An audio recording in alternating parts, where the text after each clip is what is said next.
কিন্তু আমাদের সমস্যাটা হচ্ছে আমরা বক্তৃতায় পটু, কাজে খুবই কটু। মানে আমরা কাজে খুবই কটু আচরণ করে থাকি, বক্তৃতায় অত্যন্ত বড় বড় কথা বলে থাকি। মাহফুজ ইকরাম যে কবিতাটা এখানে পড়েছে অত্যন্ত চমৎকার লেগেছে, এবং আজকের এই অনুষ্ঠানে শ্রেষ্ঠ কবিতা আমার বিবেচনায় হয়েছে। তাকে পুরস্কার দেওয়ার জন্য আমি অনুরোধ জানাবো আজকের আয়োজক সেন্টু ভাইকে। এবং সেন্টু ভাইয়ের প্রতি আমি আমি আমার ভালো লাগা প্রকাশ করছি যে আমার একটা সৌভাগ্য যে সাব্বির সেন্টুর সাথে আমার জীবনে পরিচয় ঘটেছে, এবং দুর্ভাগ্য এটাই যে অনেক বিলম্বে শেষ প্রান্তে এসে তার সাথে আমার পরিচয় হয়েছে, এবং তিনি আমাকে খুঁজে বের করেছেন কিভাবে জানি না, তারও দুর্ভাগ্য কিনা জানি না যে এত পরে তিনি কেন আমার সাথে পরিচিত হয়েছে। আমি এই আজকের এই আয়োজন তিনি যে কথা বলেছেন অত্যন্ত সাহসী উচ্চারণ তিনি করেছেন, যেটা ইমরান ফরোজ কিছুটা খেদোক্তি করেছেন যে ঢাকার সমালোচনা আমরা না করি। হ্যাঁ, এটা অনেকবার বলা হয়েছে, তো হয়তো একটু খারাপ লেগেছে। তবে 50,000 টাকার নিচেও হল পাওয়া যায়, 1 লাখ টাকার নিচে হল পাওয়া যায়, 3,000, 4,000, 5,000 টাকায় হল পাওয়া যায়। আমি দায়িত্ব নিয়ে বলছি, সেই হলের দোহাই দিয়ে কিন্তু চাঁদাবাজি করা যাবে না। যারা একটু স্বচ্ছল আছে, যারা একটু টাকার বিনিময়ে নাম করতে আগ্রহী, টাকার বিনিময়ে অতিথি এবং একটু প্রচার, একটু ব্র্যান্ডিং পেতে আগ্রহী, তাদের কাছ থেকে টাকাটা নিয়ে নেন, তাদের দুইজনের কাছ থেকে নিয়ে নেন। আবার তাদেরকে উপস্থাপনা করতে দৃষ্টিকটু আচরণ করবেন না। সেন্টু সেই প্রমাণটা আজকে রেখেছেন। আমরা যারা ঢাকায় থাকি, রাজধানীর কথা বলি, রাজধানীর অহংকারে গর্বিত বোধ করি, তাদের কাছে একটি শিক্ষা হিসেবে এই অনুষ্ঠানটা থাকবে যে আমরা এত সুন্দর গায়ে হলুদের পাঞ্জাবিও দিতে পারি, এবং চমৎকার সবাইকে লেগেছে। ব্রহ্মপুত্রের পাশে দাঁড়িয়ে যখন আমরা এই হিমেল হাওয়ায়, ব্রহ্মপুত্র নদীর সেই পানির সাথে হিমেল হাওয়ায় যখন দাঁড়িয়ে আমরা ছবি তুলেছি, আমরা বুঝতে পেরেছি আসলে মানুষের রুচি কতটা উন্নত হলে এই ধরনের আয়োজন ব্যবস্থা তারা করতে পারে।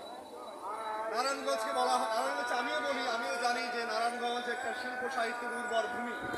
তো সেই উর্বর ভূমিতে আমরা সঠিক এবং আপনার যুগসই এবং চমৎকার চাষাবাদ করতে আমরা ব্যর্থ হয়েছি।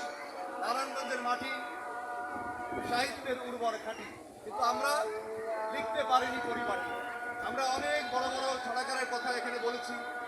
আমার এখানে নারায়ণগঞ্জে আমার অনেক প্রিয় মানুষ অত্যন্ত সংখ্যায় খুব বেশি, যেটা কবি আসাদ খাদর বলেছেন মিউচুয়াল। আসলে আমরা হৃদয়ের মিউচুয়াল।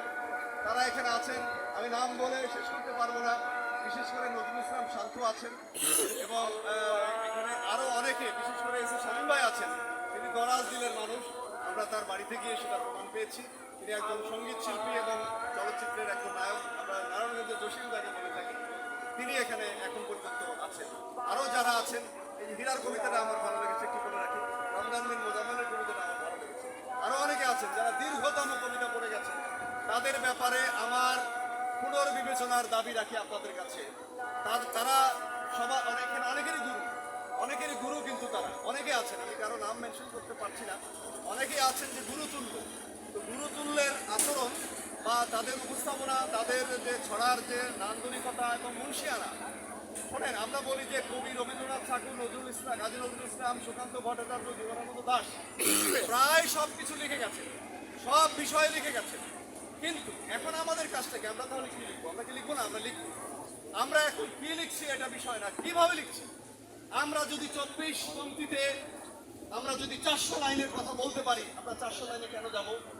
আমি দায়িত্ব নিয়ে বলছি, দীর্ঘ লেখা, দীর্ঘ বক্তব্য, দীর্ঘ উপস্থাপনা কেউ পছন্দ করে না, কেউ না। হয়তো কারো চাটুকার গোষ্ঠী থাকবে, একজন ব্যক্তির চাটুকার গোষ্ঠীর সামনে কিছু ঘুরে থাকে, গুড়গুড় করে, তারা হাত তালি দেবে, চালিয়ে যান বলবে। আপনারা বিভ্রান্ত হবেন না, আপনারা ছোটভাবে উপস্থাপন করুন, আন্তরিকভাবে উপস্থাপন করুন, এবং পাঠকের মন জয় করার চেষ্টা করুন। একজন বলে গেছেন যে পাঠক সৃষ্টি এবং পাঠক ধরে রাখার জন্য আমরা যারা বড় আছেন, বা আমরা যারা না, যারা এখানে বড় আছেন, তারা যেন এই বিষয়টা চেষ্টা করেন। তিনি বড়রা বা কোনো পীর, কোনো ফকির, কোনো গুরু চেষ্টা করেও পাঠক সৃষ্টি করতে পারবেন না। এটা আপনাকে করতে হবে, আপনার পাঠক সৃষ্টি আপনাকে করতে হবে, আপনার বাগ্মিতার, আপনার অনুরাগী সৃষ্টি আপনাকেই করতে হবে, এটা অন্য কেউ করবে না। তো যাক, আর একটা বিষয় আমি বলতে চাই যে এই পার্কটা যিনি করেছেন নজরুল ইসলাম ভাই, উনি কি আছেন? উনি এখন রাইটার এসেছিলেন, ওনাকে ধন্যবাদ জানাই। অনেক বাণিজ্যিক প্রতিষ্ঠান তিনি করতে পারতেন, ব্যাপক লাভের মুখ দেখতে পারতেন, বিদেশে টাকাও বাজার করতে পারতেন, কিন্তু তিনি এই যে এখানে একটা পার্ক করেছেন, যে পার্কে আমরা সুন্দরভাবে পাশে শিশুদেরকে নিয়ে, গাছ বৃক্ষরাজিকে নিয়ে আমরা এই যে পশু পাখির আদলে আমরা এখানে অনুষ্ঠানটা করতে পেরেছি। আশা করি, আমার মনে হয় তার অনেক সহযোগিতা এখানে আছে। তাকে ধন্যবাদ জানাবো এই ধরনের একটা প্রাকৃতিক নিসর্গ মন্ডিত একটা উদ্যানের ব্যবস্থা করার জন্য। তা আমি আর কি বেশি কথা বলবো না। সবাইকে আহ্বান জানাবো যে আপনারা ছোট করে লিখবেন এবং মানুষের মন জয় করার চেষ্টা আপনারা আলাদা করে করতে হবে না, ভালো কথা লিখবেন, আপনারা মানুষের কথা বলবেন। গত ভাই কি চলছে, গত 17 বছর ধরে এই কবি লেখকদের মধ্যে যে ধরনের চাটুকারিতা এক ধরনের তৈরি হয়েছিল, তারা মানুষের মনে কোনো জায়গা করতে পারেনি। বেশিরভাগ বলবো 90% কবি সাহিত্যিক স্বৈরাচারীর পদলেহন করে এই সমাজে আমাদের আশেপাশে নেতৃত্ব দিয়েছে। তাদেরকে ধিক্কার জানাই আমি। সাহিত্য জগৎকে তারা কলুষিত করেছে, কলঙ্কিত করেছে এবং সাহিত্য জগৎকে একটা বন্ধত্ব এনে দিয়েছে। তাদের থেকে আমরা শিক্ষা নিয়ে আমরা সাহসের সাথে, আমরা অনেকে ইসরায়েলের বিরুদ্ধে সাহসের সাথে বলছি, হাসিনার বিরুদ্ধে কিন্তু এই সাহস দেখাতে পারি।